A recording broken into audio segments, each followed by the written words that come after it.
del sistema de justicia que también es violento, ¿sabes? Como, por ejemplo, creo que es una violencia que se replica desde quién maneja los presos, o quién los dirige, cómo los dirige, hasta quién dirige al que dirige a los presos. Entonces, y generalmente se da por canales de corrupción. Entonces, en ese sentido, pues el darle una estructura diferente, una ontología diferente a las cárceles, que no sea como centro pues, de corrupción, de generar pago.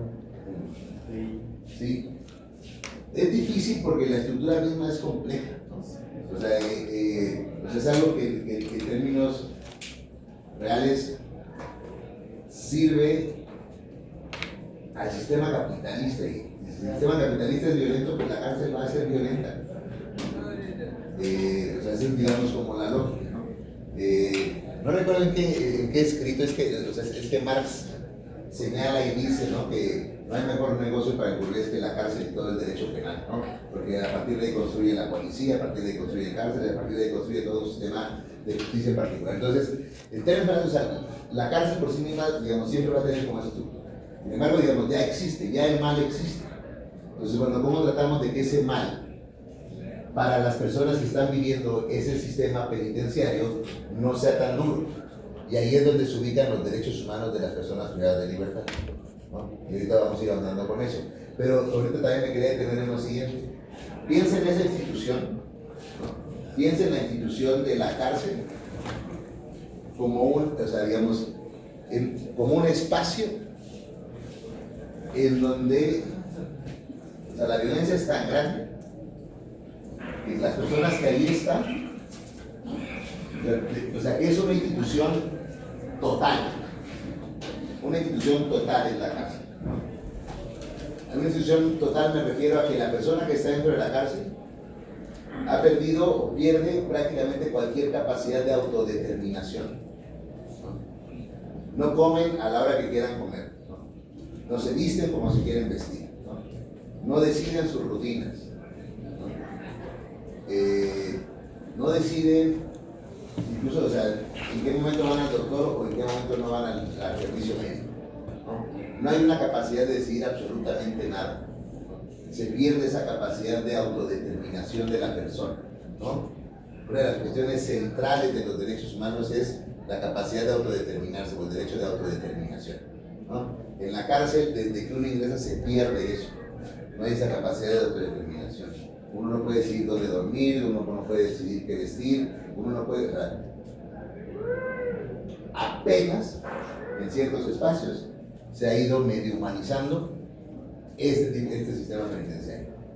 Y ahí también quería señalar algo que lo recomendaron. ¿Tu nombre? Abraham. Hay una cuestión interesante, Abraham, en los centros penitenciarios, por lo menos de la Ciudad de México, no sabría en los demás, pero por lo menos en los centros penitenciarios de la Ciudad de México, sí, efectivamente los guardianes, ¿no?, los custodios, ¿no?, hay en ellos grandes cadenas de corrupción, de manera, digamos, muy clara, ¿no? Pero la corrupción, digamos, es un problema que, digamos, que afecta a los centros penitenciarios, pero como que, digamos, corre aparte de otras cuestiones que tienen que ver con derechos humanos del centro penitenciario. Es decir, la corrupción no es lo único que sucede en los centros penitenciarios. En los centros penitenciarios lo que más sucede, por ejemplo, la mayor cantidad de quejas que llegan es... No, eso creo. Justo, o sea, ¿cuáles son? No tanto que la gente se queje por corrupción, ¿no? Porque obviamente la corrupción no es una violación a un derecho humano. La corrupción impacta en violaciones a derechos humanos, pero la corrupción no es una violación a derechos humanos. ¿Cuáles son las quejas que sí llegan allá a la Comisión de Derechos Humanos? Falta de atención médica, ese es uno de los elementos más constantes y más recurrentes, ¿no? Falta de defensoría pública,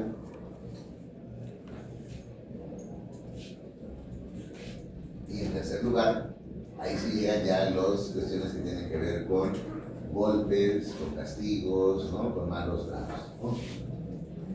Entre custodios, custodias y las personas privadas de libertad, o entre personas privadas de libertad de manera constante. Porque tampoco eso lo puede permitir la cárcel. Esas son las quejas que llegan de manera más clara. Y el tema que tiene que ver con golpes, el tema que tiene que ver con agresiones, el tema que tiene que ver con esa integridad En ese caso, ya no existe esta idea del director de la cárcel o la directora de la cárcel, o por lo menos ya no es tan recurrente así, malo, que golpea, que dice te voy a hacer esto, te voy a hacer esto otro. Ya en esos tiempos ya no existe tanto porque hay muchos controles de diferentes instituciones públicas que revisan el trabajo, por lo menos a nivel de ciertas direcciones de los centros penitenciarios. Pero en el centro penitenciario una cosa es el director del centro penitenciario y otra cosa es seguridad y custodia. Se mueve son cosas diferentes, ¿no? En algunos centros los directores o directoras mandan, ¿no? Y eso es, digamos, relativamente, eso es lo bueno, pero en algunos centros penitenciarios, aunque existe un director o directora, los cuerpos de seguridad y custodia tienen tanto control, ¿no?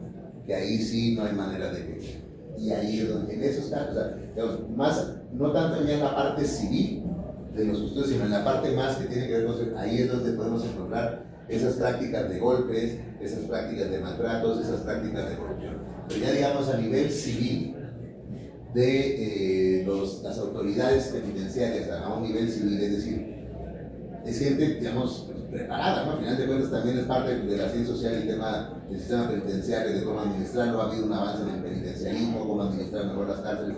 Es gente civil y es gente como preparada que busca hacer ciertos contextos, pero los esquemas de seguridad y custodia y los sistemas penitenciarios no se lo permiten. Pero bueno, eso era parte. ¿Va? Regresamos al tema de los derechos humanos. ¿Hasta aquí algún comentario? ¿Alguna cuestión? Bueno, entonces, platicaba esto porque era como el contexto a partir del cual pues, les platico, ¿no? Del tema de los derechos humanos de las personas privadas de libertad. Acérquense a las comisiones de derechos humanos, ahí pueden hacer su servicio social.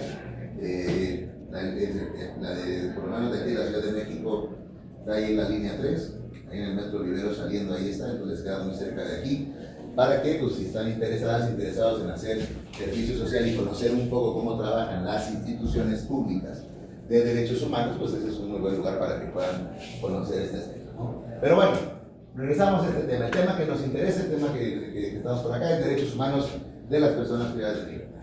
Entonces, nuestro primer punto de partida es qué son los derechos humanos. Supongo que a estas alturas, alguna definición, algún concepto o alguna idea me pueden dar ustedes de qué son los derechos humanos, primero que nada.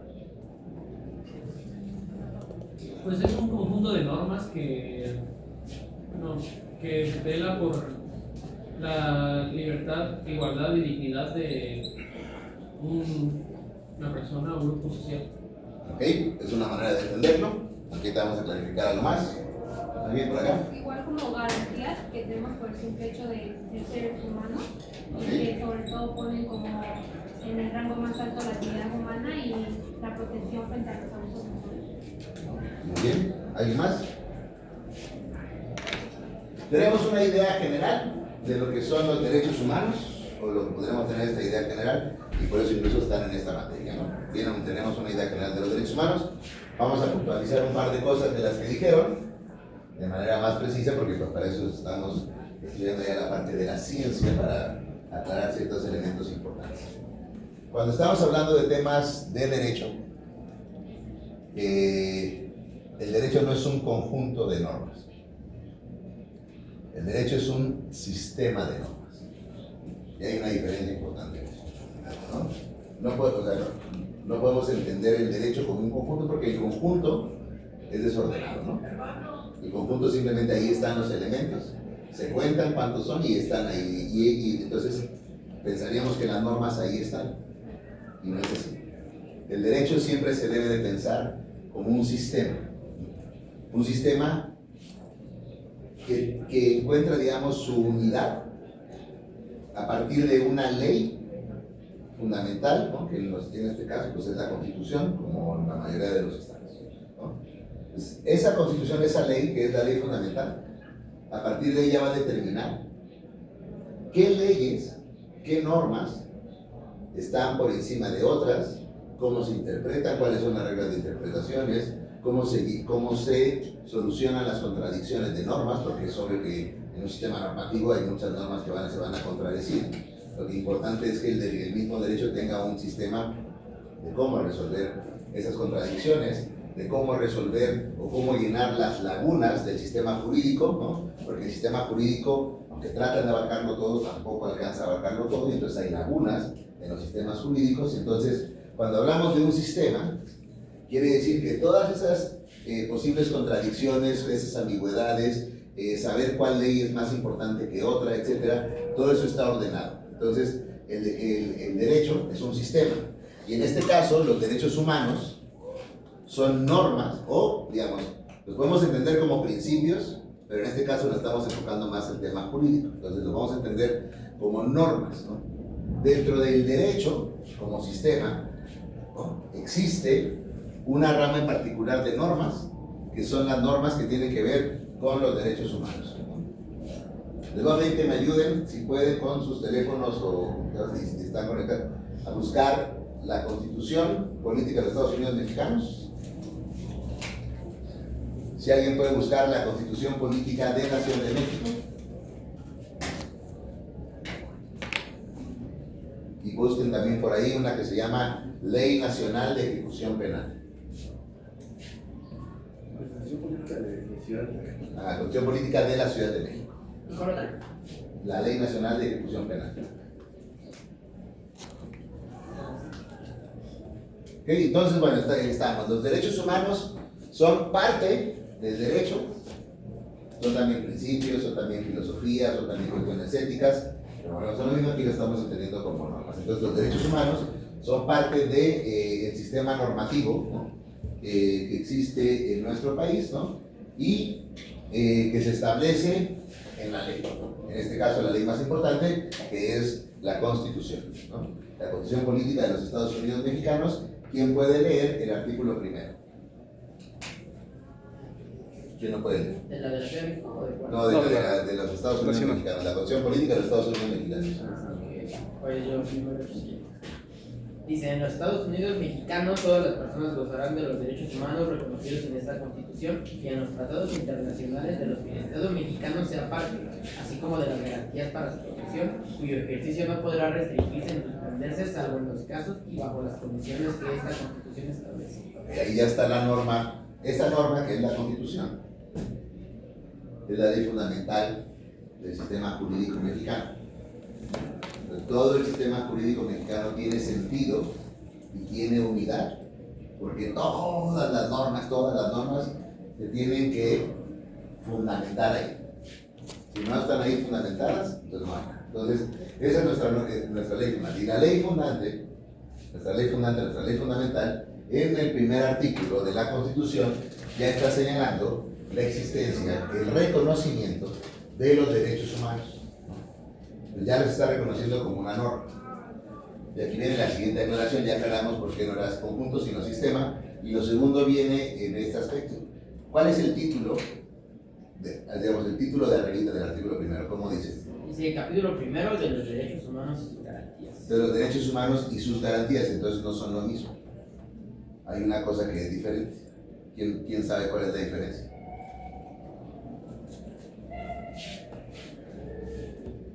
Ustedes en las clases de civismo de la secundaria y de la primaria les dijeron, ustedes tienen garantías individuales, ¿no? Y se le dijeron, las garantías individuales son sus derechos humanos.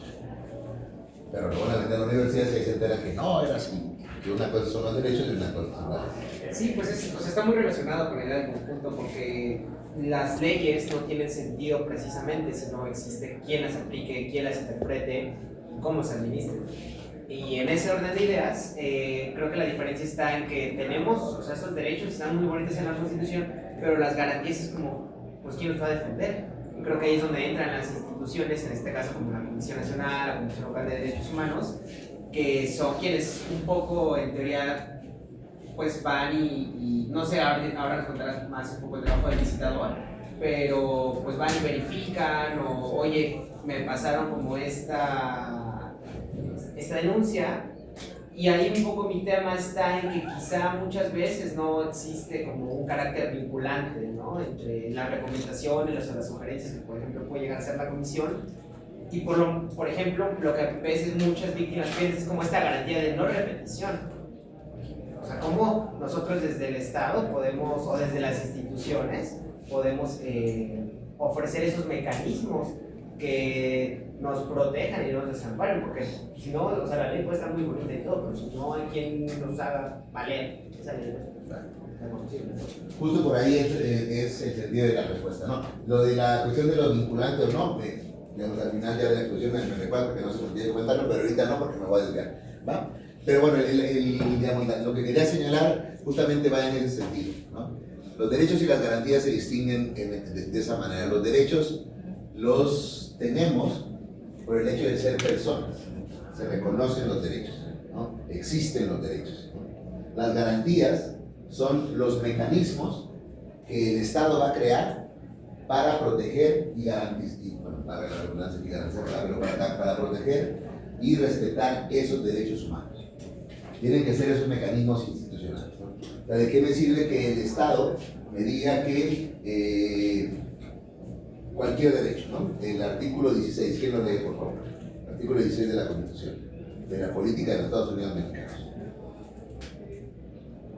16. ¿Quién lo tiene?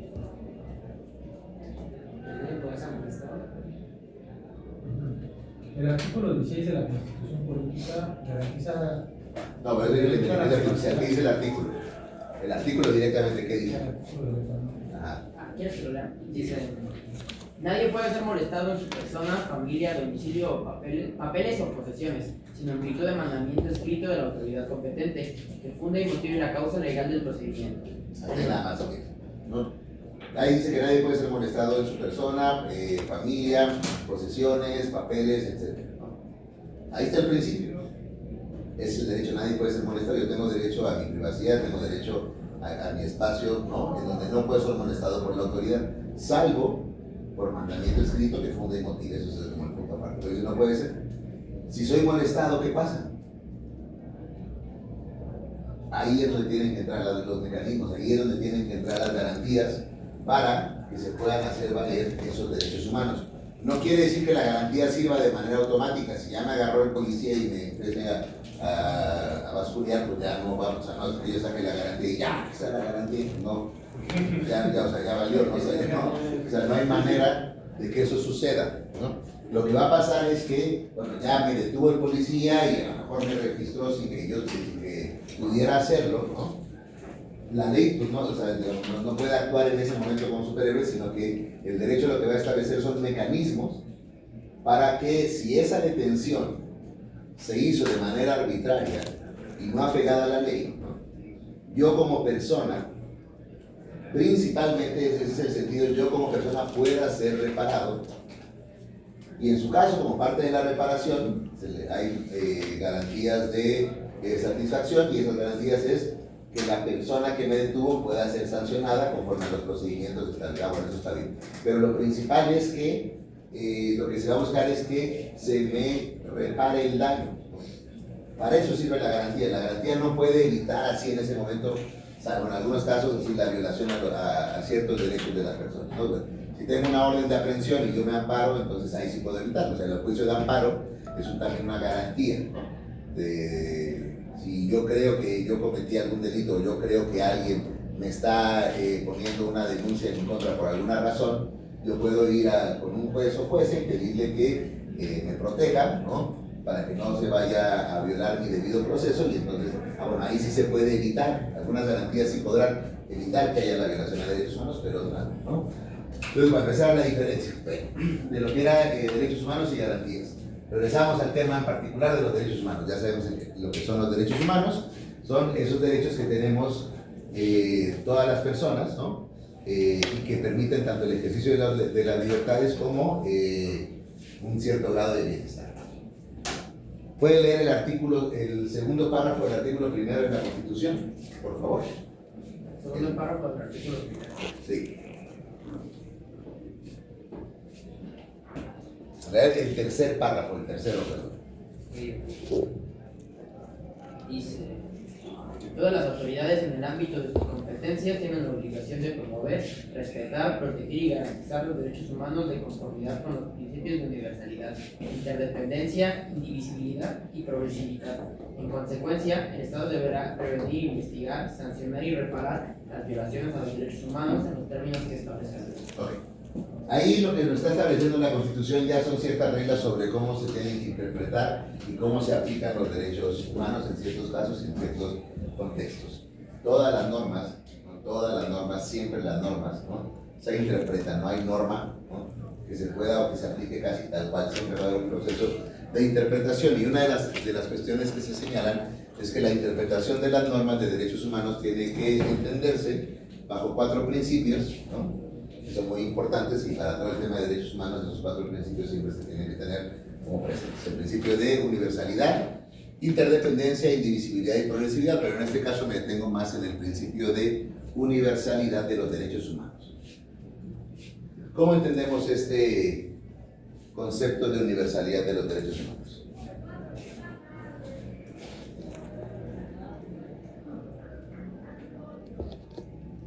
¿Sería que se aplican para todas las personas sin distinción de raza, género o condición, por ejemplo, física? Ok.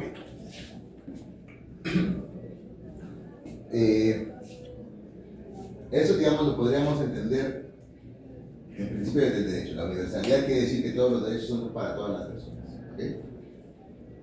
Pero ustedes tienen una mirada crítica, se han ido forjando una mirada crítica.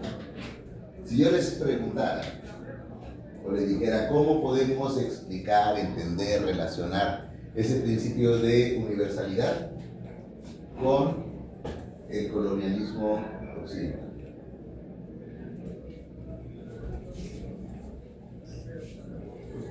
Tal vez el colonialismo permite que todas las personas que poseen dinero o tengan mayor accesibilidad a recursos tengan la capacidad de adquirir o garantizar esos derechos.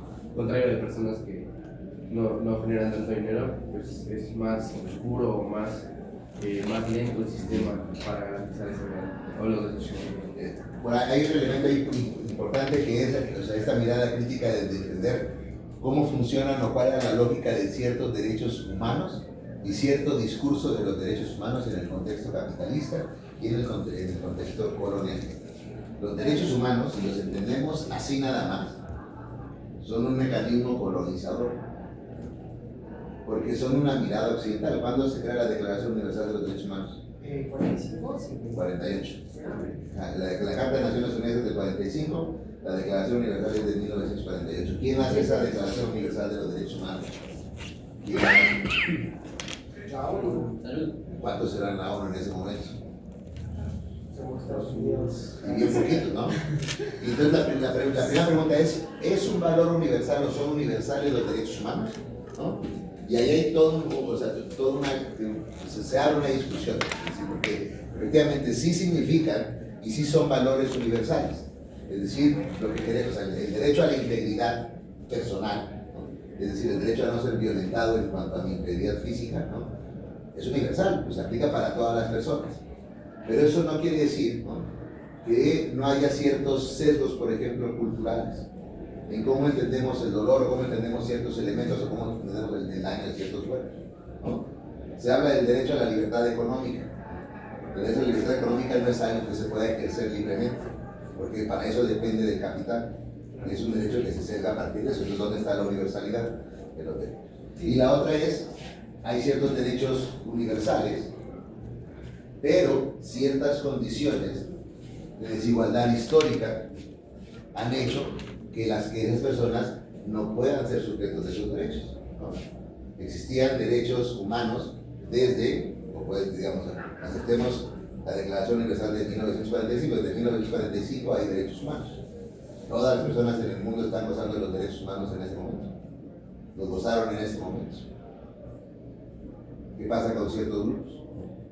Por ejemplo, las personas negras, las personas racializadas negras en Estados Unidos, ¿cuándo se les reconocieron sus derechos? Antes de los 70, ¿no? Antes de los 70. 68. O sea, en el siglo XX todavía, o sea, existían las leyes de segregación. Entonces no había ese sentido de universalidad. Se hablaba de universalidad, pero no era universal, ¿no? Entonces, bueno, al día de hoy se sigue insistiendo en el sentido de la universalidad de los derechos humanos. Los derechos humanos son universales y son para todas las personas. Pero tenemos que tener ciertas miradas para garantizar esa universalidad para todas las personas, ¿no?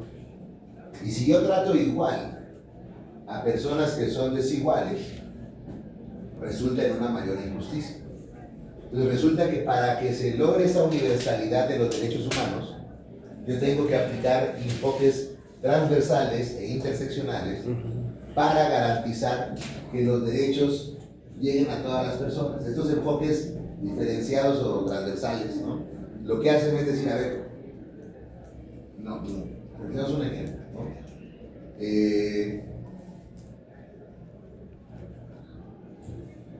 Lo voy a tratar de con algo actual. En la Constitución Política de la Ciudad de México, que es la que tienen por ahí, eso lo buscamos, porque ahorita no me acuerdo de memoria del artículo, obviamente, pero en la Constitución de la Ciudad de México se dice que todas las personas tenemos el derecho a la ciudad. ¿Se han escuchado hablar? Sí. Perdón, del derecho a la ciudad. La ciudad la vive igual un hombre y una mujer. ¿Qué tengo que hacer para garantizar la universalidad del derecho a la ciudad? ¿Quién me puede decir? No sé este concepto de justicia social. Pero a ver, explícame, nomás que darme el concepto, explícame qué tendría que hacer. O sea, tendría que como equiparar como estas desigualdades y buscar, pues vaya, o sea, saber que, tener conciencia de que existen desigualdades, ¿no? Por ejemplo, voy a poner el ejemplo del metro, ¿no? Ajá. Las mujeres reciben abuso, un principio de justicia social, dividir los vagones.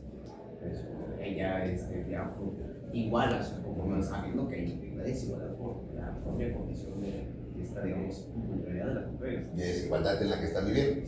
Exactamente. Eso, digamos, como justicia social podría ser como el enfoque mucho más amplio, ¿no? Y hablando de cuestiones filosóficas.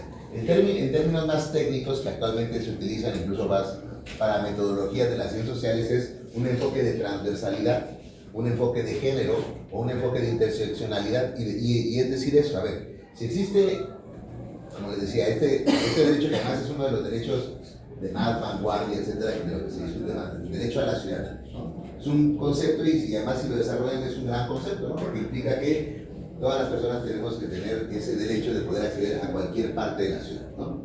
Por ejemplo, aquí también pensemos en lo que sería el tema de la gentrificación, por ejemplo, ¿no?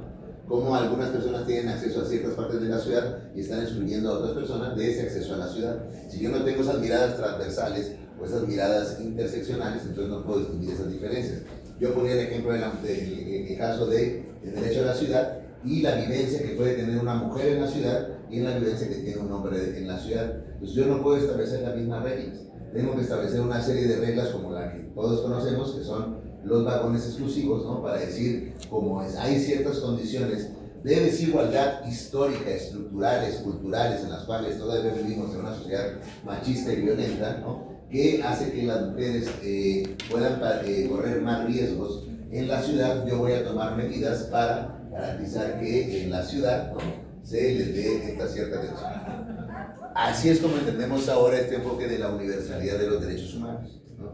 Todas y todos tenemos derecho a la ciudad, pero vamos a tomar diferentes medidas para que todas y todos podamos tener acceso a eso. Una persona con discapacidad no vive de la misma manera la ciudad que la forma en la que nosotros vivimos la ciudad, o una persona que no tiene una discapacidad.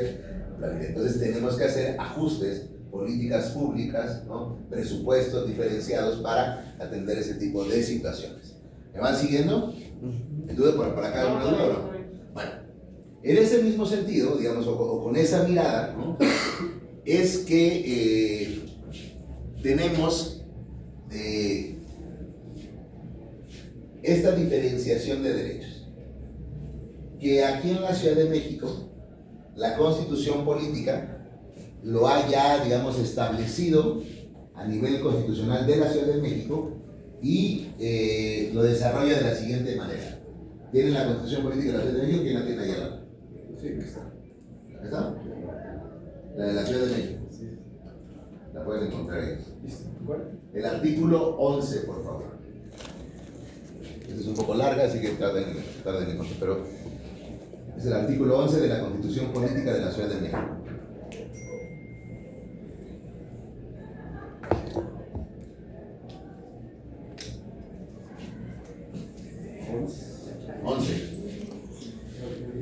Ya, Adelante, pues.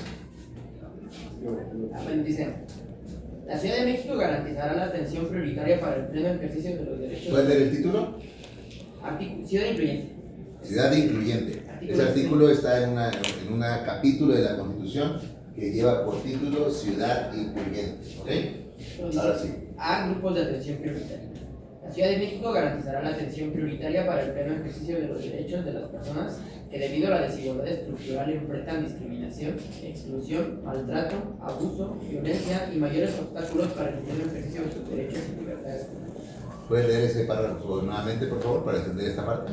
Dice, la Ciudad de México garantizará la atención prioritaria para el pleno ejercicio de los derechos de las personas que debido a la desigualdad estructural enfrentan discriminación, exclusión, maltrato, abuso, violencia y mayores obstáculos para el pleno ejercicio de sus derechos y libertades fundamentales. Este es un enfoque. La Constitución de la Ciudad de México es una constitución que entró en vigor en 2017. O sea, tiene como dirigencia, apenas va a cumplir 9 años, 10 años, pero desde ese momento y hasta la fecha, pues sigue siendo una constitución de avanzada en cuanto a los temas de los derechos humanos, sin duda alguna, ¿no? Y lo que está estableciendo en este artículo 11 es el reconocimiento de un grupo o de varios grupos dentro de la población de la Ciudad de México, varios grupos que debido, dice, a la desigualdad estructural, requieren de una atención prioritaria. Porque esa desigualdad estructural les ha llevado, ¿cómo dice el artículo nuevamente? A sufrir qué maltrato. Pero dice, la Ciudad de México garantizará la atención prioritaria para el pleno ejercicio de los derechos de las personas que debido a la desigualdad estructural enfrentan discriminación, exclusión, maltrato, abuso, violencia y mayores obstáculos para el pleno ejercicio de sus derechos y libertades. Vamos a repetir otra vez para que la escuchemos todas y todas. Todo el artículo, o bueno, vamos a ver. La Ciudad de México garantizará la atención prioritaria para el pleno ejercicio de los derechos de las personas que debido a la desigualdad estructural enfrentan discriminación, exclusión, maltrato, abuso, violencia y mayores obstáculos para el pleno ejercicio de sus derechos y libertades fundamentales. ¿Qué grupos están ahí? Piensen, ya escucharon la definición. ¿Qué grupos están ahí? ¿Cómo? La comunidad LGBT, los con discapacidad, afromexicanos, gente racializada, indígenas, pueblos activos. ¿Entrarían ahí las personas de la tercera edad? Claro. ¿Embarazadas? Mujeres en general. Entra como mujeres de manera general. Pueden leerlo, tienen ahí más adelante. Vete saltando si quieres. Como Personas privadas de personas privadas. Vamos llegando al Sí, punto. bueno, dice. A ver, ¿cómo dice? ¿Pues quiénes son? Pues hay una parte que dice derechos de las mujeres, Derechos de las mujeres, o sea, un grupo es mujeres. derechos de las niñas, niños y adolescentes. Niñas, o sea, todas las infancias, niñas, niños y adolescentes también como grupo de atención prioritaria. Siguiente, Personas jóvenes. personas jóvenes como grupo de atención prioritaria en la Ciudad de México. Por eso te dan tantas becas. Personas mayores. Personas mayores, Derecho de personas con discapacidad. personas con discapacidad, Personas LGBTI. personas de la comunidad LGBTI, Migrantes y sujetos de protección internacional. migrantes, eso sí no lo mencionamos ahorita, pero migrantes también, porque aquí en México hay mucha población migrante, Personas en situación de calle. personas en situación de calle, Personas privadas de su libertad. ya llegamos al punto que queremos, pero sigue. Personas que residen en instituciones de asistencia social. Ajá, como los CAIS y la gente que está en albergues o en anexos. Personas afrodescendientes. Personas de identidad indígena y personas de minoría religiosas. Esos son los grupos de atención prioritaria. Grupos de atención prioritaria. En la teoría y en los temas de derechos humanos, antes se les llamaba grupos en situación de vulnerabilidad, ¿no? Un poco ya la idea que este nuevo enfoque, o sea, lo que busca es más bien como llamar la atención, o sea, se les llama ahora grupos de atención prioritaria porque lo que hace hincapié es en que estos grupos requieren por parte del Estado esa atención reforzada. Por eso el grupo de atención prioritaria, la atención que requiere esa atención del Estado de manera prioritaria los tiene que atender, los tiene que, digamos, hacer políticas públicas hacer acciones, hacer legislación para lograr que con esas diferencias, con esa interseccionalidad, lo que vamos a lograr es que estos grupos salgan de esa desigualdad estructural. No es que se les estén dando más derechos, sino que se están dando derechos o los derechos suficientes que se requieren para que se logren esas condiciones de desigualdad, o sea, que se logren abatir esas condiciones de desigualdad estructural. ¿Vamos viendo? Entonces dice ahí en el inciso L, creo, ¿no? Es el de personas privadas de libertad. ¿Qué dice ahí? Sí, dicen, las personas privadas de su libertad tendrán derecho a un trato humano, a vivir en condiciones de reclusión adecuadas que favorezcan su reinserción social y familiar, a la seguridad, al respeto de su integridad física y mental, a una vida libre de violencia, a no ser torturadas ni víctimas de tratos crueles, inhumanos o degradantes y a tener contacto con su familia. Luego dice entre paréntesis. Es que había otro párrafo ahí, pero ese párrafo establecía o reconocía como derecho el derecho a la reinserción social y otros derechos. Pero en un asunto que tiene que ver con jerarquía de normas y de leyes, como una especie de asunto técnico constitucional, fíjense nada más. La Comisión Nacional de los Derechos Humanos, insisto, la Comisión Nacional de los Derechos Humanos, interpuso se llama, digamos, un recurso ante la Suprema Corte diciendo que la Ciudad de México no podía reconocer más derechos en su Constitución que los derechos que ya estaban aquí reconocidos, porque esta ley es una ley federal, ¿no? Y que la facultad es para legislar en materia de derechos de personas privadas de libertad solamente corresponde al Congreso, y entonces, por esa razón, se derogaron una parte de derechos. ¿Qué pasa? Sí, o sea que entonces, o sea, en ese sentido, la reinserción social correspondería en todo caso al gobierno federal. Las leyes relacionadas con la reinserción social, pero digamos, se establece la reinserción social en esa ley y ya, digamos, las autoridades, tanto federales como locales, en el ámbito de sus competencias, tienen que llevarla a cabo. Pero el hacer leyes que tengan sobre reinserción social, solamente las puede hacer el Congreso Federal, ¿no? Solo eso, a eso es lo que se refiere, o lo que se refirió. Entonces, como dijo eso, entonces ya derogaron el otro artículo que aquí viene. Pero bueno, estamos en el punto, ya llegamos a los derechos de las personas privadas de libertad. Todo esto, el previo fue un poquito como dar la introducción de lo que son los derechos humanos, la importancia de la universalidad y por qué razón se reconocen derechos en específico a ciertos grupos en particular, y en este caso a las personas privadas de libertad. ¿Por qué? Porque históricamente las personas privadas de libertad han sido discriminadas. ¿Estamos de acuerdo o no? A ver, ¿quién me puede desarrollar esta idea? ¿Por qué decimos que las personas privadas de libertad han sido discriminadas? ¿Cómo han sido discriminadas? ¿Por qué son discriminadas? Adelante, compañero. No, yo no voy a hablar desde mi punto, bueno, desde mi punto de vista no es de mi vida, porque en mi trabajo hay dos personas que son ex-convictos. Nada más, personas liberadas después. Liberadas, sí. Porque el convicto viene con toda la cara. Sí, ¿verdad? Sí, disculpe, me da la palabra correcta. No, para eso estamos acá. Es parte de, además, Pues ¿no? para eso trabajamos, para eso venimos. Y bueno, ellos trabajan conmigo mismo y caen en este trabajo porque al salir buscan oportunidades y todo el mundo los discrimina por el hecho de que han tenido el proceso penales de la Ciudad de México. Y bueno, esta parte de la discriminación es eso, ¿no? Porque creo que, no sé, algunos hemos visto que uno de los requisitos de muchos trabajos es que te piden esta cartita De no antecedentes antecedentes penales. Y sin ella no, simplemente no tienen trabajo, y al ver que ellos tienen antecedentes, pues son desechables. Y justamente ellos me platican mucho de esto, de que no encuentran un trabajo pues, formal, porque bueno, yo trabajo en una herrería y como tal es un empleo formal sobre bajo de la ley. Entonces, pues es eso lo que ellos me han marcado mucho, esta discriminación en cuanto a rehacer su vida, porque en todos lados lo juzgan, ya sea en la forma laboral o en la vida diaria, ¿no? Porque todo el mundo sabe quién es esta persona, qué hizo, por qué estuvo ahí, y pues ahí. No es la siguiente pregunta, pero ¿por qué los juzgamos? O sea, si ya estuvo en la cárcel, ya pagó, ¿no? Pues ya cumplió, entonces, ¿por qué? ¿Por qué se le discrimina? Efectivamente, con toda la razón, estamos de acuerdo. Las personas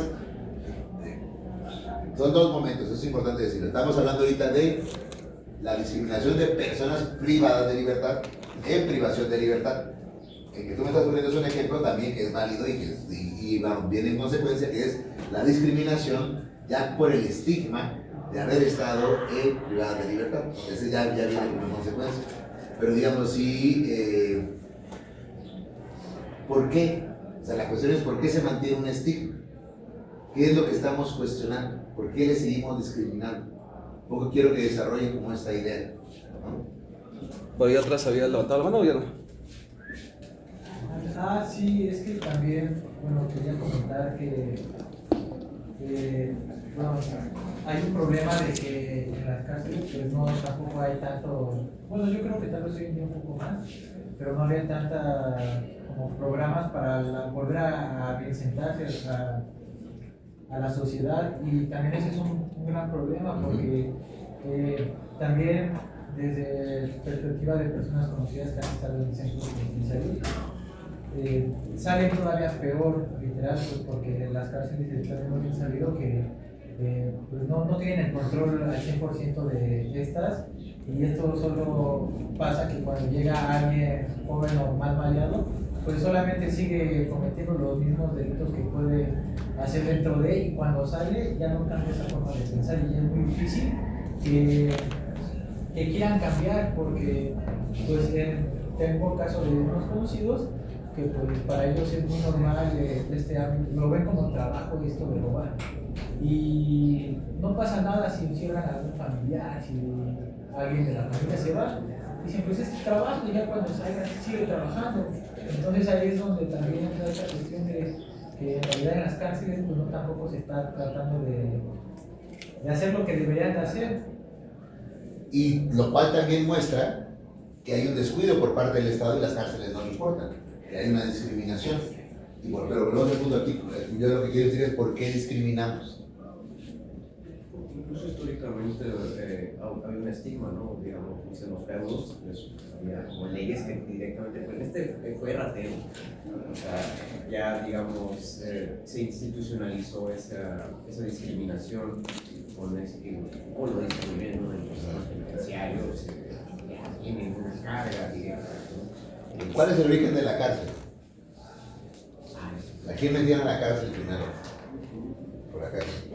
Bueno, yo quería decir que a lo mejor hay una razón de por qué discriminamos, es como por expresar como una cierta superioridad moral. Es como, no sé, o sea, yo no robo porque mejor chambeo, ¿no? A lo mejor si no una superioridad moral, sí decir una inferioridad moral de ustedes.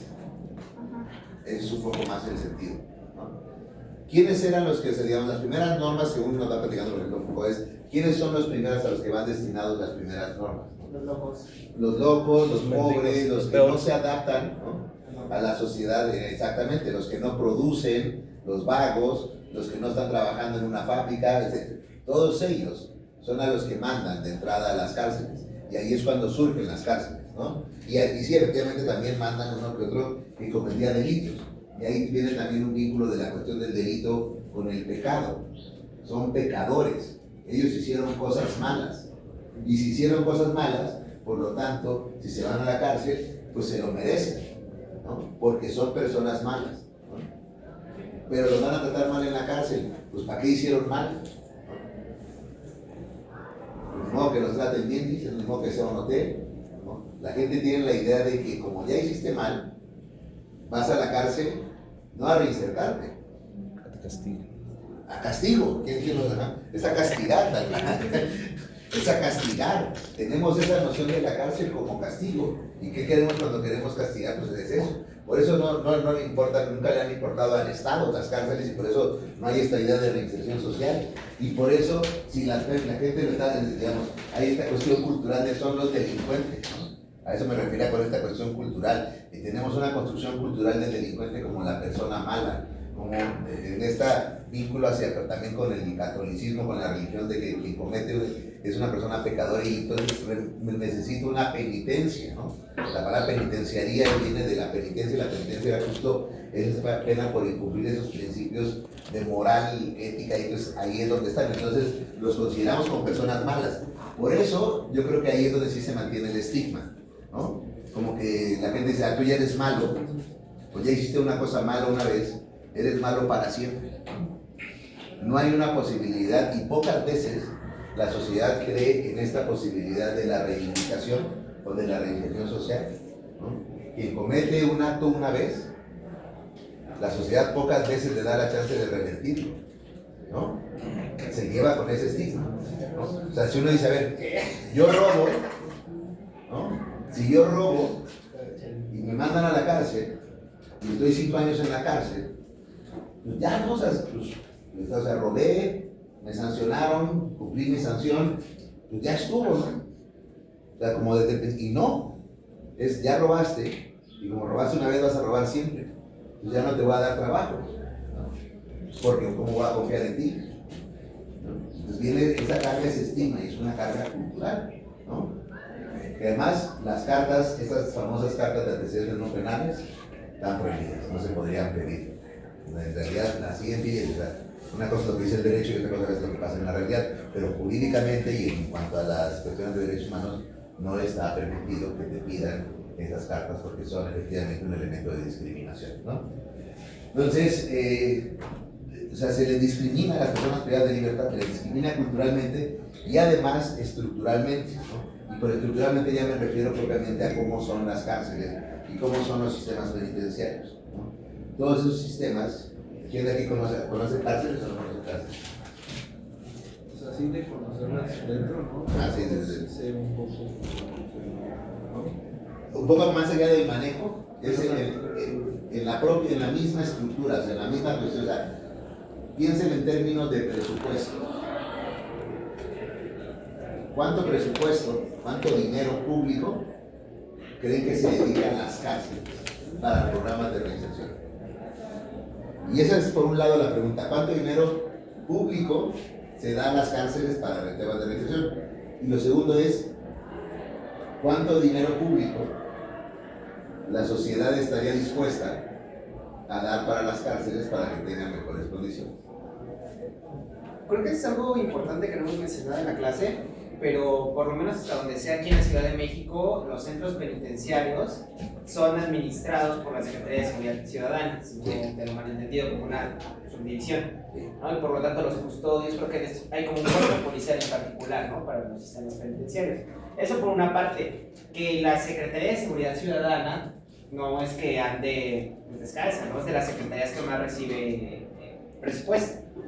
Pero también hace un par de años leí una nota sobre que hubo un tema que creo que hay como una, ya nos contarás, como una concesión de administración de los centros penitenciarios, y a veces son como, pues entendemos, ¿no?, de las concesiones del Estado y así.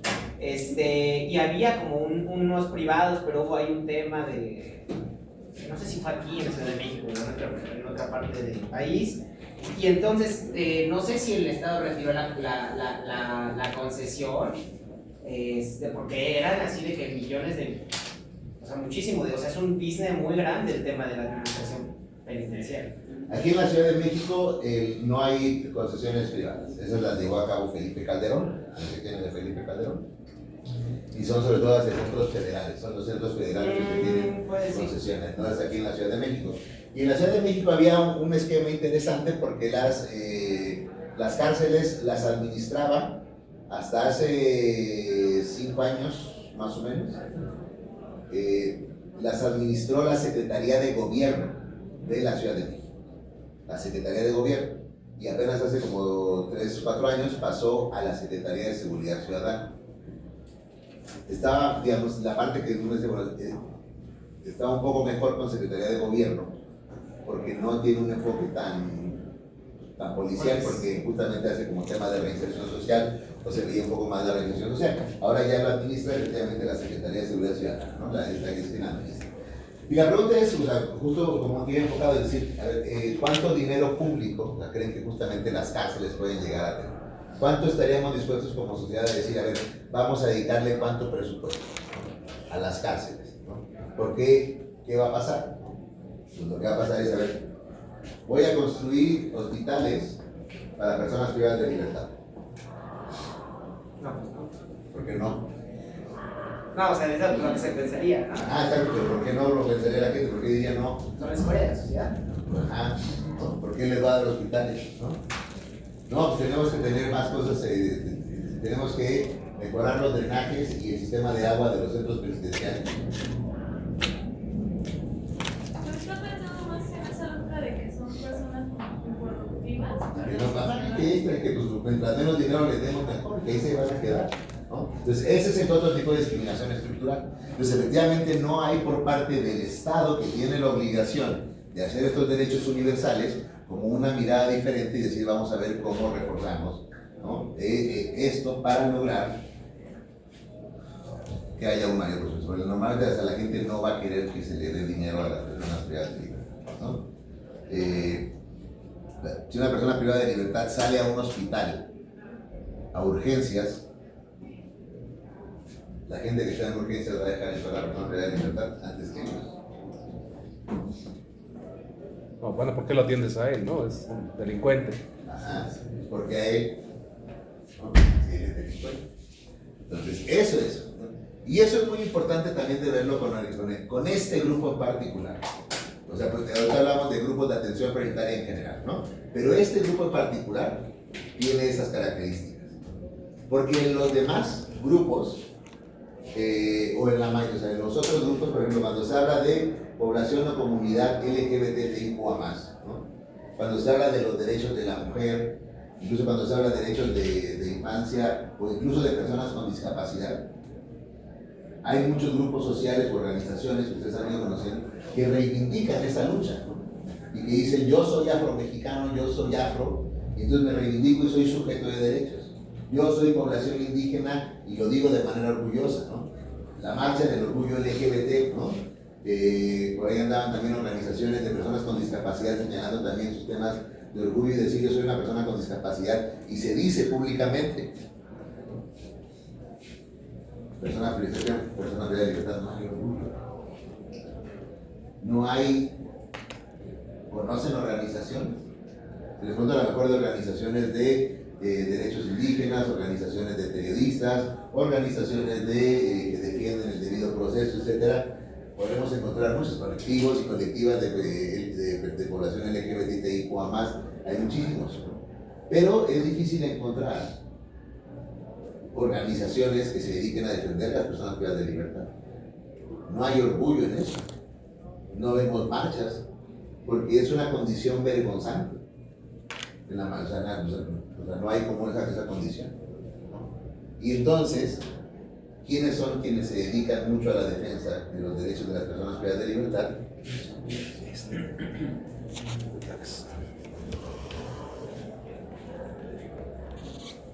Y uno pone familias.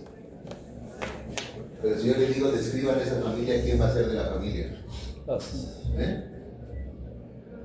Hay un, no recuerdo ahorita el nombre. ¿Quién va a ser de la familia? Las madres. Las madres. ¿O quién más? Esposas. La esposa. ¿O quién más? Las hijas. O las hijas. ¿No?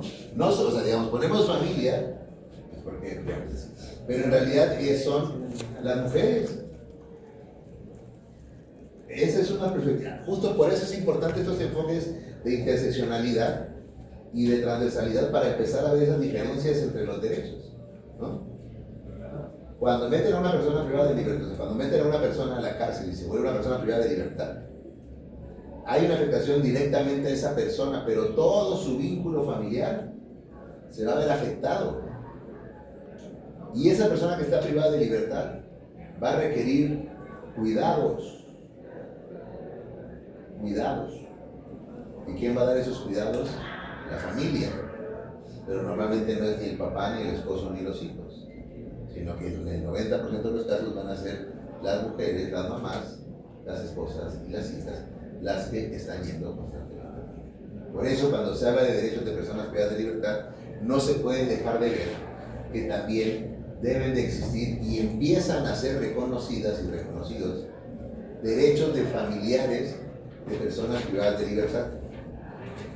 A nivel, digamos, de acuerdo a las tendencias de derechos humanos, la Corte Interamericana de Derechos Humanos, el año pasado, si mal no recuerdo, emitió una opinión señalando ya que se deben de empezar a reconocer los derechos, o sea, como parte de este grupo de derechos de personas privadas de libertad, los derechos de personas familiares de personas privadas de libertad, ¿no? Justamente por todas las situaciones que tienen que albergar, todas las situaciones que tienen que pasar, ¿no?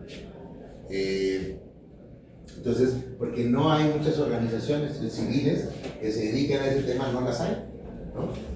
No hay ese tipo de organizaciones. La mayoría de organizaciones que se, digamos, de grupos que se dedican a esto son grupos de personas familiares o grupos de personas que estuvieron en centros penitenciarios y que a partir de ahí se han estado como articulados. Ahora si quieres contar de ese tema.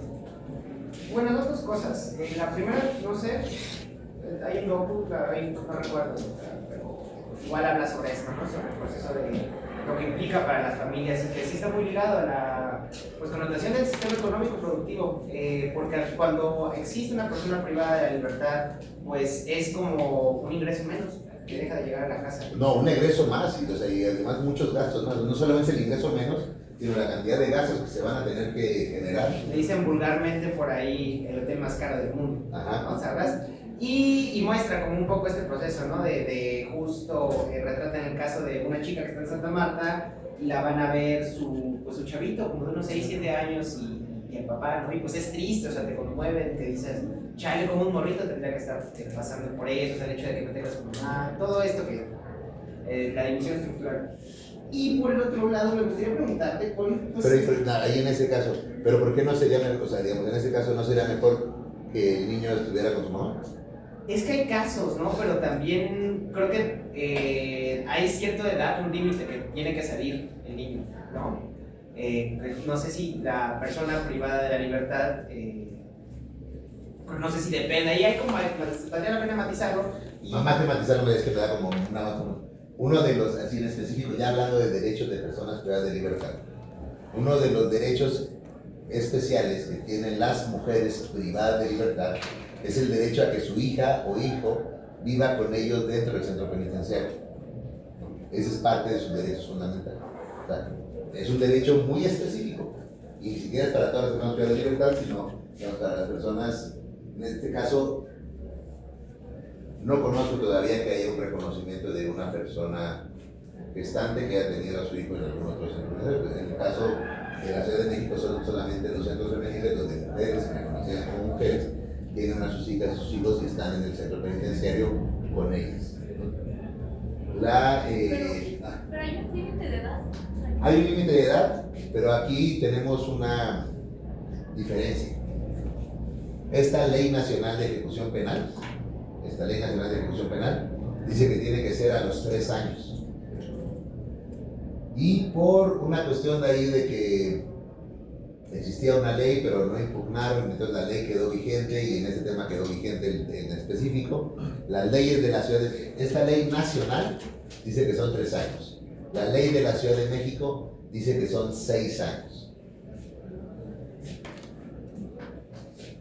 Si fueran diputados o diputados, tuvieran que votar por cuál votan, por 3 o por 6. ¿Y por qué? No, pues por 3, obvio. ¿Por qué? Porque tan obvio. Menos presupuesto, 3 años. Bueno, no, pero estás pensando, o sea, digamos, Pues tienes que no, que sería bueno, diputado. o sea, Idealmente hablando. ideal, o sea, pero ideal. Como un diputado, güey. Quiero sacar mi prisma. Conforme a derechos humanos. ¿Cuál sería la opción conforme a derechos humanos? Los derechos humanos de la niñez y de la infancia se revisan o se tienen que revisar a partir del enfoque que se llama el interés superior de la niñez. ¿Ya escuchado hablar de eso? El interés superior de la niñez. Es un enfoque para entender los derechos de las infancias, ¿no? Tal vez a mí se me ocurre. Siento que quizá es más como profundo que eso, ¿no? Porque habría que pensar en que tal vez sí no es un lugar adecuado para un niño, pero ¿por qué no es un lugar adecuado para un niño, no? Entonces sería también empezar a cuestionar y a reestructurar todo el sistema, ¿no? Porque no se trata solo de este punto de no es un lugar apto para un niño o algo así, sino el por qué y el cómo lo podemos hacer apto y cómo podemos hacerlo funcional, porque evidentemente para el capitalismo no es algo funcional, porque se trata de castigar a aquellos que no le sirven, pues no es algo de interés. Ahí yo creo que, digamos, porque justo lo que habría que revisar es eso, ¿para qué, o sea, para qué estarían y por qué estarían? Y por qué razón, si decimos, no pueden estar porque es un lugar terrible, entonces ahí uno donde tiene que cuestionar por qué razón no podrían estar, ¿no? Y la lógica sería, pues tenemos que generar condiciones para que sí puedan estar, ¿no? Hace mucho tiempo había visto también un pequeño documental, no sé, de ese tipo de editoriales de Vice y así, donde también estaban tratando ese tema de las mujeres en Santa Marta con sus niños, y también estaban tocando mucho este tema de que pues hay una cierta edad donde ya los mandan para afuera, pero como, bueno, en este caso del video, si era un grupo pues ya considerable de mujeres que adentro estaban teniendo sus bebés, yo creo que más de 10 o algo así. De hecho, creo que hasta hubo como que un cambio radical en el comportamiento de los policías con estas personas, pues porque veían que también ese vínculo con el hijo hacía que estas se esforzaran más por comportamientos para poder salir antes. También, como les enseñan a hacer varias cosas en las cárceles, también luego les tejían ciertas cosas a los niños o juguetes improvisados y así. Y pues una manera de que estas personas pues les siguieran echando ganas para poder salir. Sin embargo, sí se tocó de que pues los niños pues ahí existían como que problemas de que familiares donde ya querían a los niños fuera. Sin embargo, también tocaban esto que es muy importante, que pues es indispensable, es demasiado necesario que el niño esté los primeros años con su mamá. El criterio, digamos, yo iría un poco más hacia ese sentido. Es más protector de derechos humanos y de los derechos de la niñez y de la infancia y del interés superior de la niñez, obviamente, los 6 años. No hay, o sea, pues estar con su mamá es lo que tiene que corresponder, pues, entonces es lo que procede en este caso en particular. Y efectivamente, en Santa Marta, no en Tepepan, sino en el Centro Femenil de Santa Marta, hay dormitorios específicos para madres que viven con sus hijas y con sus hijos, y aproximadamente es una población de niñas y de niños que están ahí en el centro penitenciario, como de unas 50 niñas y niños que están dentro de los centros penitenciarios. Normalmente a veces baja, a veces sube, pero son entre 45 y 50. Adentro de Santa Marta, en las condiciones de por qué podría estar y no podría estar, hay un CENDI, ¿no? Ubican lo que son los CENDI, ¿no? Los CENDI, ¿no? Adentro de Santa Marta hay un CENDI que tiene todos los grados para todos los niños, ahí les dan la comida, ahí les dan la atención médica, ahí les dan la vacunación, ahí les dan tienen pediatra dentro de la unidad médica, etcétera. Hay una serie de condiciones por las cuales aquí en la Ciudad de México se ha alegado de que no es un lugar digamos, siendo cárcel, pero hay condiciones lo suficientes para que puedan estar hasta los 6 años y no hasta los 3 años, porque hasta los 3 años pues es un desmero. Compañero, todo ese rato querías comentar algo. Es lo mismo de... Sí. No, bueno. Bien. Pues bueno, ya, digamos, ya quiero ir puntualizando. Me interesaba acomodar como todo este contexto y como la explicación de llegar a lo que son los derechos ya de personas privadas de libertad en específico, como un grupo de atención prioritaria, un grupo que requiere, digamos, la atención por parte del Estado a partir de políticas públicas de manera central, porque es un grupo que está discriminado, ya hicimos palpable por qué son las discriminaciones bueno, nada más aquí sí me faltó comentar, nada más aquí ha puesto procesados o personas procesadas y personas sentenciadas. Cuando estamos hablando de derechos de personas privadas de libertad, ¿no? De repente puede abrirse mucho el abanico, ¿no? Porque, por ejemplo, personas en estaciones migratorias podrían ser consideradas como personas privadas de libertad, personas en algún centro de asistencia, digamos, podrían ser consideradas personas privadas de libertad. Digamos, cuando hablamos de estos derechos específicos, de derechos de personas privadas de libertad, de acuerdo con lo que dice, digamos, las leyes internacionales y las leyes locales, se refiere a personas que están siendo procesadas o sentenciadas. Personas que están en proceso ya fueron sentenciadas. ¿Entienden esa diferencia? ¿Ubican esa diferencia? La persona procesada es la que está en prisión preventiva, ¿no? En los reclusorios preventivos varoniles, en el reclusorio norte, en el reclusorio sur, en el reclusorio oriente, ahí es donde están las personas procesadas. Aquí me detienen, me aplican prisión preventiva, entonces me mandan al reclusorio. Y ahí, en el reclusorio, voy a estar privado de libertad, por eso es tan terrible la prisión preventiva, mientras dura el proceso. Puede durar años. Yo llegué a conocer casos hasta de 22 años sin sentencia, ¿no? 22 años, imagínense, 22 años de estar en la cárcel sin que te hayan dado la certeza de que eres culpable o no. 22 años. Entonces, y los sentenciados son aquellos que pues, ya tuvieron sentencia. ¿Qué pasó? Una pregunta, y para estos que están en prisión preventiva, por ejemplo, si pasan demasiados años y ya les también, por ejemplo, 5 años, pero ya pasó, Ya se van. ya los ya no cuenta a partir de que ya se No, incluso, digamos, algunos de ellos pueden pelear, decir, a ver, yo estoy en prisión preventiva, ¿no? Por un delito que tenía la pena máxima de este delito son 5 años, no, yo ya pasé 10 acá, pues hasta me tienes que compensar algo incluso, ¿no? Tendría que ser como una compensación. Pero sí, ese es el tema de la prisión preventiva. Es un tema, o sea, es de los temas más duros, más inhumanos que existen en el derecho mexicano, porque o sea, no hay otra manera de decirlo, ¿verdad? Prisión preventiva es que la policía cree que cometiste el delito y vas a la cárcel, ¿no? Tal cual, a la cárcel directo. No es que te sujeten a proceso, ¿no? No sé si, digamos, ustedes tienen como esa claridad, pero en la mayor parte de los países, ¿no? Yo cometo un robo, ¿no? Me llevo esto, ¿no? Me agarra la policía, ¿no? Me detienen y me dicen, a ver, tú cometiste el delito de robo, sí, el fiscal va a juntar las pruebas, ¿no? Y me dice, está bien, ya te investigué, ¿no? Vete a tu casa y nos vemos en 3 meses en la corte. Y así es como funcionan los sistemas de justicia. Aquí en México lo que pasa es que uno comete un delito, o casi cualquiera de los delitos que aparecen ahí en el catálogo de prisión preventiva, y es, te vas a la cárcel. Te vas a la cárcel. Y eso es horroroso, porque la persona que podría ser inocente está dentro de la cárcel. Y hay quien alega de, no, pero pues es que si le dices que vaya a la corte nunca va a llegar y se te va a pelar. No es cierto, eso no pasa. La gente no huye nada más porque sí, ¿no? Imagínense, o sea, de que uno dice, no, ya no me quiero presentar porque tengo un proceso en contra de desapareces, ya no puedes acercarte a tu familia, a tu trabajo, o sea, desapareces totalmente, ¿no? No es que puedas subir y vas a estar en la playa muy a gusto después, no.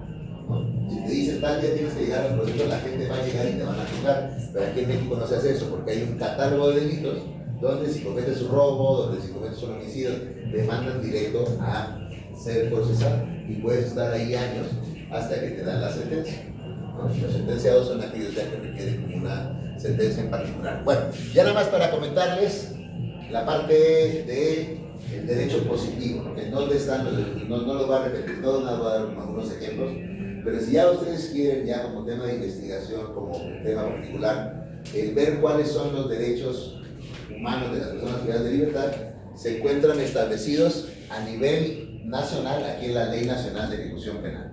El artículo 9 y el artículo 10 de esa ley establece tanto los derechos de todas las personas privadas de libertad y el artículo 10 en específico los derechos de las mujeres privadas de libertad. Ahí hay un enfoque interseccional y distingue ambos, bueno, las mujeres tienen los mismos derechos que los hombres, pero además los derechos que son diferenciados. Y los adolescentes, esos van aparte, esos no están dentro de esta ley.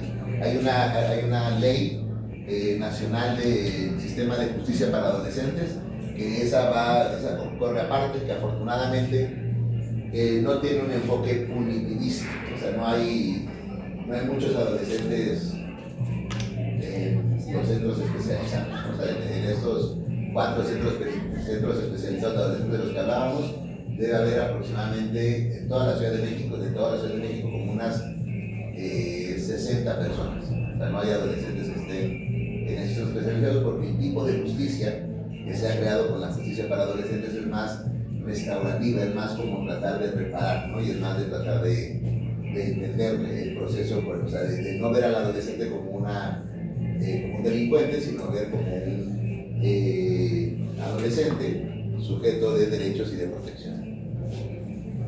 ¿Quieres contar algo? Y dos cosas también importantes nada más que comentar. En el tema de los derechos de las personas privadas de libertad hay como dos tendencias, como las más recientes o las más relevantes, y surgen a partir de decisiones de la Corte Interamericana de Derechos Humanos. Una de ellas es la siguiente: las personas privadas de libertad son discriminadas y por lo tanto tienen que tener derechos particulares. Pero dentro del grupo personas privadas de libertad, ¿qué pasa? También hay grupos. Porque hay personas privadas de libertad que son indígenas, hay personas privadas de libertad que son de la parte de la población LGBT o más, hay personas privadas de libertad con discapacidad. Y por lo tanto, ¿qué se tiene que hacer? Lo mismo, un enfoque diferenciado, ¿no? Es decir, son personas privadas de libertad, pero también, ¿no? Si yo soy directora o director de un centro penitenciario, además de pedir que no discriminen a todas las personas privadas de libertad, yo tengo que tomar hacia adentro del centro penitenciario medidas que garanticen la integridad y los derechos de todas las personas, incluyendo todos los grupos de atención prioritaria. Si hay personas con discapacidad dentro de un reclusorio, dentro de un centro penitenciario, pues tengo que crear no necesariamente un dormitorio especial, porque no se trata de crear ejemplos, ¿no? Bueno, vamos a crear las condiciones para que puedan estar estas personas con discapacidad, que tengan movilidad, que tengan acceso, ¿no? Si son personas de la comunidad LGBT, vamos a tener políticas también para sensibilizar a los servidores de los servidores públicos para que no discriminen, para que no hagan comentarios estigmatizantes, etcétera, etcétera, etcétera, ¿no? Entonces, esa es una tendencia también importante que visibilizar. Y lo otro, con lo que ya se la ley, que me gustaría nada más que lo dejaran para cuando tengan tiempo de revisar eso, hay una tendencia importante en cuanto a la cuestión de la reinserción social. Y eso es empezar a ver o entender la reinserción, o sea, como la reinserción social como un derecho humano que tienen las personas privadas de libertad. Pero no nada más como un modelo, no nada más como un fin, sino pensarla como un modelo de derechos humanos. Pero ese derecho a la reinserción social se tendría que vincular, fíjense nada más lo mismo, con el derecho a los cuidados. En las tendencias de derechos humanos, ustedes sabrán que lo más vanguardista ahora es hablar del derecho a cuidar y el derecho a ser cuidado, tal cual como derecho, ¿no? Y ahí es que ya en México se está hablando del Sistema Nacional de Cuidados, en la Ciudad de México se está hablando de un sistema de cuidados que va justamente dirigido a tratar de nivelar las cargas de cuidado que normalmente recaen en las mujeres, ¿no? Y en este caso de personas privadas de libertad, ese derecho al cuidado, si se vincula con el derecho a la reinserción social, entonces ya se puede entender de manera más holística, ¿no? La importancia de la reinserción social, y sobre todo se le da un enfoque ya no tanto punitivista, ya no nada más pensar en las cárceles como un espacio de represión, sino pensar las cárceles digamos, como un lugar en donde las personas que están ahí privadas de libertad tienen que ser cuidadas por el Estado, de esa manera tal cual, ¿no? Y así lo dicen las normas, el Estado tiene un deber de cuidado de las personas privadas de libertad. Y pues bueno, eso sería de mi parte. No sé si hay alguna pregunta, algún comentario que quisieran hacer, alguna duda. ¿Alguien que defienda el punitivismo? ¿No? ¿Nadie? ¿No?